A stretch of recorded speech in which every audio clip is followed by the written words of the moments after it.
की कहानी जापान में घटी एक सच्ची कहानी है। जापान में जो घर बनते हैं उनकी दीवारें बड़ी खोखली होती हैं। कहने का तात्पर्य ये है कि दो लकड़ी के बीच में खाली जगह होती है। तो कहानी इस तरह है कि एक आदमी अपने घर की दीवार को ठीक कर रहा था।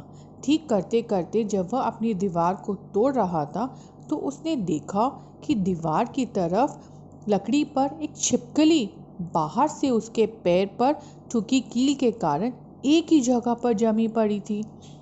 जब उसने यह दृश्य देखा तो उसे लगा कि ये तो बड़ी आश्चर्य की बात है और उसे बड़ी दया भी आई, पर उससे बड़ी जिज्ञासा भी हुई कि इसके बारे में तो पता करना चाहिए कि वो किस तरह 5 साल तक ऐसे ही थी।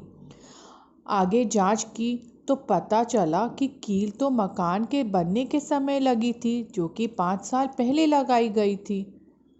एक छिपकली इस स्थिति में 5 साल तक जीवित कैसे रह सकती है?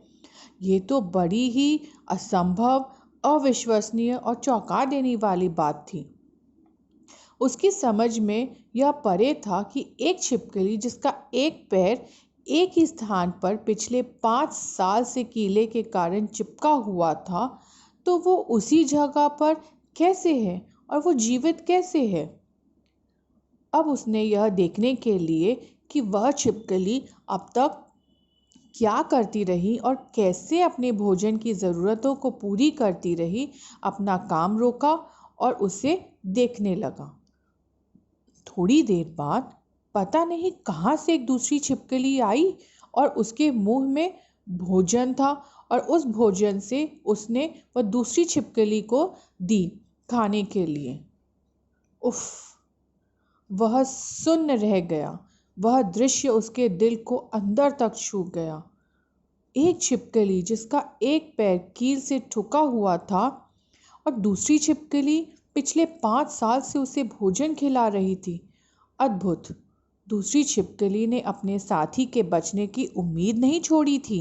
वह पहली छिपकली को पिछले 5 साल से भोजन करवा रही थी। अजीब बात है, एक छोटा सा जीव जंतु यह कर सकता है, पर हम मनुष्य जैसे प्राणी जिसके बुद्धि बड़ी सर्वश्रेष्ठ है, जिसे आशीर्वाद मिला है कि वह कुछ भी कर सकता है, फिर भी हम नहीं करते। कृपया अपने प्रिय लोगों को कभी न छोड़ें।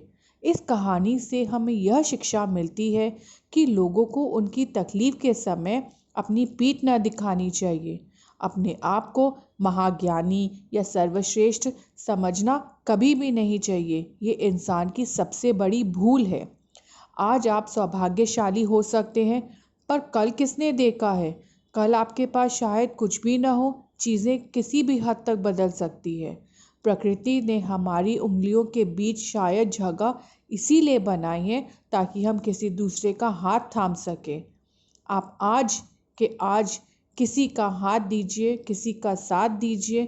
कल कोई ना कोई दूसरा आपका साथ या अपना हाथ आपके प्रति ज़रूर बढ़ाएगा। धर्म चाहे जो भी हो, बस अच्छे इंसान बनो। मालिक हमारे कर्म देखता है, धर्म नहीं। नारायण नारायण।